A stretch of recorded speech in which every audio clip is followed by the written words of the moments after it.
what's up guys? My name is Zach, and this week I've been driving the 2023 Hyundai Santa Cruz Limited all-wheel drive. Up front is a 2.5-liter turbocharged inline-4, and down below is an 8-speed automatic transmission. Now I am super excited to be making this video because I have spent the last 7 days driving around this Hyundai Santa Cruz, so I have a fair amount of thoughts about it. I've actually come to really like the Santa Cruz, although there are some pretty major drawbacks, which we'll talk about later on. But if you would like to submit your own vehicle to be reviewed by me, you can head on over to my website, zackpradel.com/submit. It's a quick and easy submission form, takes under a minute to fill out, and I come out to you. But let's get back to that 2.5-liter turbo under the hood, which is the Santa Cruz's first very big win when it comes to this vehicle. It makes 281 horsepower, and it does not leave you wanting anything more. It is fantastic, it's quick, and honestly is one of the quickest press cars I've had in quite some time, which I've obviously thoroughly enjoyed driving around. A similar engine was in the Hyundai Sonata N-Line that I recently drove, so I've become more familiar with it, and I really like it. Like I said, paired to it is an 8-speed automatic. I love the fact that this does not get the CVT, and I haven't really been noticing it shifting too much. It's doing a really solid job, and I have no complaints. Last but not least, this particular Santa Cruz is all-wheel drive. Now you can find them in front-wheel drive if that's something you want, or if you go with a lower trim. The all-wheel drive system is good. It does have a center-locking diff that we'll talk about later on. Don't expect to take it out to Moab and climb up any crazy rock faces, but for everyday driving, I actually really like it. So how does it feel to drive the Hyundai Santa Cruz? Again, another big win for the Santa Cruz is how it drives, because it drives like a regular SUV that we've come to know and love. If you've ever driven a Hyundai Tucson, same exact thing. If you've really driven any SUV from the modern era, it's pretty similar to that. It has a nice, calm, comfortable ride. It has good visibility. You sit a little bit up higher than you would in other vehicles. And if you just look forward, you would be none the wiser to think that this is just a standard SUV. And I like that a lot. Real world fuel economy. This is the tough one. I've been averaging about 21.5 miles to the gallon, which is unspectacular. Now here's where that falls against a couple of other vehicles along with my personal Mazda 3. So my driving style was the same with all of these vehicles, so you can kind of get a little bit better of an idea. But it's not great. The 2.5-liter turbo is quick and fun and fantastic, but it just doesn't put up the numbers that I would want out of a 4-cylinder, but that's okay. It's just something to note. Don't expect amazing fuel economy out of this vehicle. With that stuff out of the way, let's talk about the interior. Well, in front of me, I have a completely digital gauge cluster. Now, I can change the colors when the drive modes change, or really just putting it into sport mode, it turns red. However, I wish that I got something more crazy. I wish I could do some really cool gauge because it is completely digital and customization is technically endless. I'm not sure why manufacturers stick with the standard gauge layout. However, I do have to compliment them on the turn signal cameras, the blind spot cameras. Hyundai is fantastic about doing this. I don't know why more automakers don't do it, but when you turn on your turn signal, it shows a little camera in this display showing your blind spots to give you a little bit better peace of mind and a little bit more safety. Honda did this for many years, but they've actually stopped doing it, so I'm glad to see that Hyundai has picked up that torch and carried it forward. On the steering wheel on the left, I have my voice commands, mode, volume, skip track, and favorite button. And off to the right, I have my pages, selectors, and my adaptive cruise control with steering assist. I used this on the highway for probably about 150 miles-ish, and I do like the system. It asks the driver to interfere very infrequently. Not very often does it ask you to do anything. However, it is just a touch unsure of itself. What I could equate it to is it feels like a 15-year-old with their learner's permit is driving the car. It kind of ping-pongs in the lanes ever so slightly. It's a little weird on the gas here and there, but besides that, it does a good job. It doesn't crash or hit anything, or at least in my experience, but it's just a little unsure at times, and when the lines go away on the road, it can be a little bit dicey. The overall steering wheel feels nice. I really enjoy that. And off to the left, I have my gauge dimmer switch, my cargo lights, and my traction control off. On the door, we have power mirrors, power locks, and power windows. Very standard equipment there. And then moving into the center, we have our hazard switch, climate control vents, and the infotainment system, along with the radio buttons down below. Now, the infotainment system does have Apple CarPlay and Android Auto. However, they are not wireless. I would have liked to have seen that in a vehicle of this price, but that's okay. I do like the size of it. I like how it's a little bit lower down on the center stack. A lot of cars, they look like they're sort of hot glued up onto the dash. This actually feels integrated, which I really like. And it does have a 360 camera system, which I have utilized way more than once here on the Santa Cruz while parking. It's been a very, very nice asset to have. What I don't like and what has bothered me the absolute most is that I don't have a radio dial. I don't have a turn dial for the volume, which seems like a small issue, but it's really not. It really, really bugged me because the only way to turn the volume up and down is either the up and down arrow on the steering wheel or pushing this button that's not a button, it's a flat face haptic button. I hate the haptic buttons. I don't like using the steering wheel controls. They're never as fast as just a regular dial. And so I really, truly miss just having a regular turn knob here in the Santa Cruz. And while it didn't ruin the car, it definitely created some frustrating moments. Down below that, we do have our climate controls, dual zone climate, which is fantastic. We also have a diffuse option, fan speed. Again, more haptic buttons that I don't love.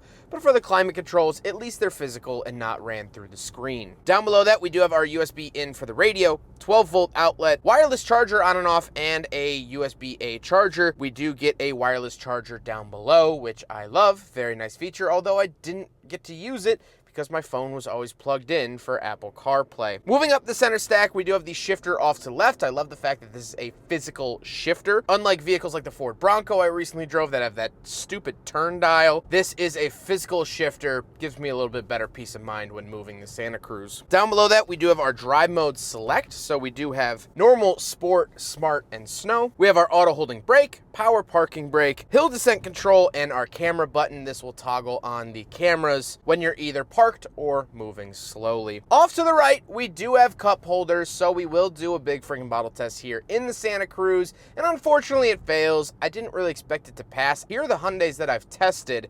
You could be your own judge about what that says, but of course the Santa Cruz sticks in line and fails the big friggin' bottle test. Then we do have some buttons on the center console. We have heated and ventilated seats for the driver and passenger, along with the heated steering wheel. Lovely, lovely features to see here. Then we do have an opening center console. Nothing spectacular in there. And then we'll talk about the seats. Now, my seat is power heated and ventilated. However, the passenger seat is actually manual. And I would have liked to have seen a power passenger seat. Just at the price point, I feel like it wouldn't have been that much extra for Hyundai to do.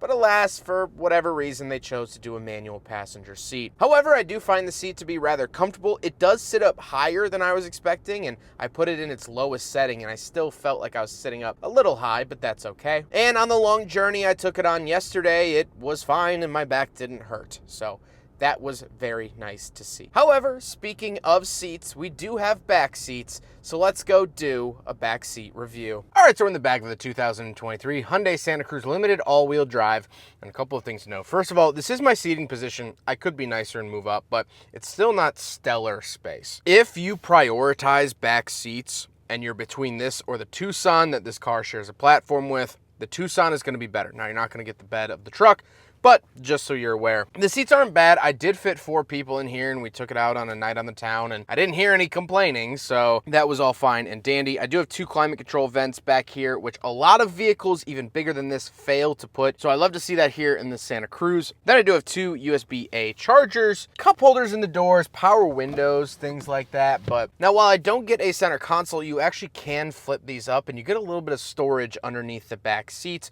which is very nice to see. However, let's get on to the talking point, the crown jewel of the Santa Cruz, which is the rear bed. So let's talk about that. All right, around the back of the Santa Cruz, and right here on the key fob, press and hold, and the rear tailgate comes down. Now, I do have some RC cars back here, but there we go. So this is the back of the Santa Cruz. Now, this does have a really nice metal tonneau cover that you hit it here, and then you can slide it all the way back. It does have this little connection hook that you can pull off. So you can grab it and pull it like that. However, let's open it all the way up.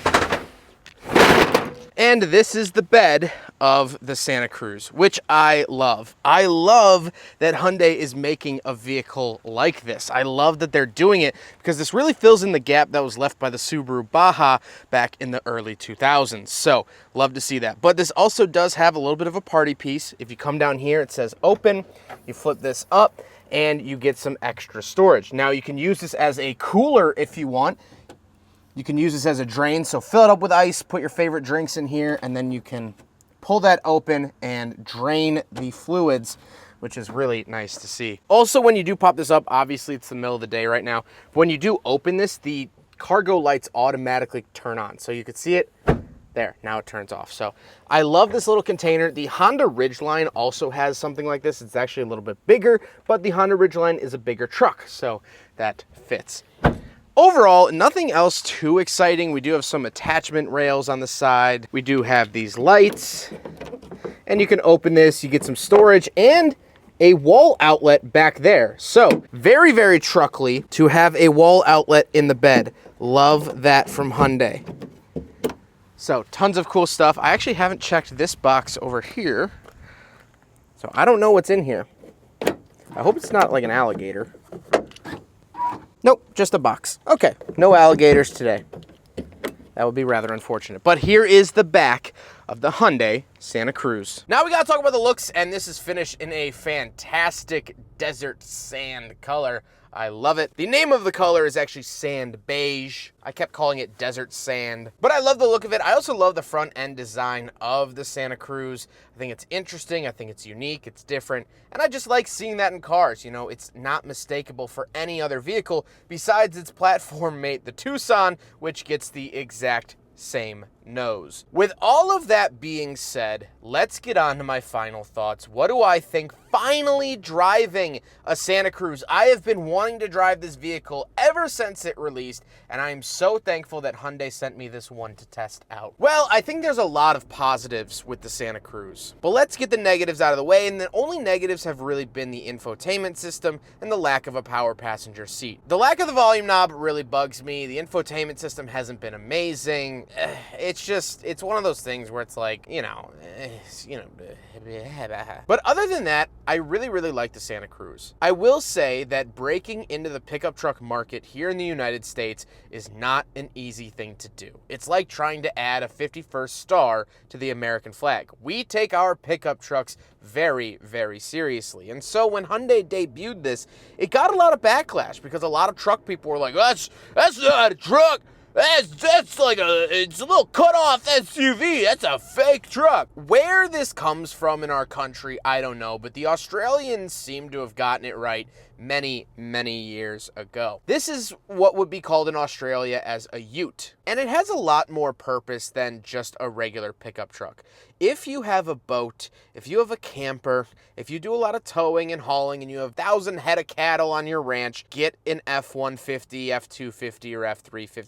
Get the big pickup truck. But if you live in a town like I do, in a suburban town where the nearest mountain is nearly a day's drive away, and you don't need to tow a trailer, you don't need to do heavy-duty stuff, the Santa Cruz is wonderful because if you have an active lifestyle, the rear bed really does help out. We went to a pumpkin patch yesterday, my girlfriend and I, and she got her boots really muddy. We didn't want to put them in the car, so she sat on the tailgate and took them off and threw them in the bed, and then we hosed the bed out. It wasn't that big of a deal. With a regular Tucson, we would have gotten the rear carpet muddy, or we had to bring a bag, or it just would have been a messier situation. This, you could just chuck it in the back and not worry about it. If you're into mountain biking, same scenario. My hobby is remote control cars, and so they get dirty and muddy, and we just tossed them in the back and went home and washed them off when we got home. We didn't have to dirty up the interiors of our cars. And so what I've come to learn, having posted over 1,200 car reviews here on YouTube, is that not everyone is super hardcore about everything. I have a very obsessive personality.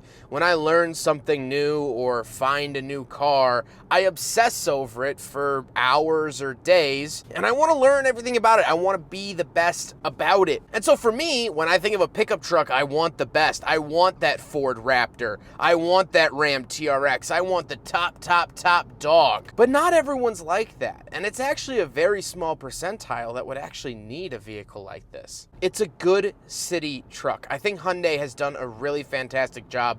And all of that paired together, it's a really actually nice experience. I have heated and cooled seats, heated steering wheel, Apple CarPlay, wireless charger. That 2.5 turbo is more than enough power for any red-blooded American. So that's why I have come to love the Santa Cruz. It's not for everyone. It won't solve or finish every job it's handed, but 90% is still a passing grade. I hope you guys enjoyed the video. Huge thank you to Hyundai for sending me this vehicle for the last 7 days, along with, of course, Drive Shop for facilitating the delivery and cleaning of this vehicle, and of course, the Midwestern Automotive Media Association for connecting all the dots and making all of this possible.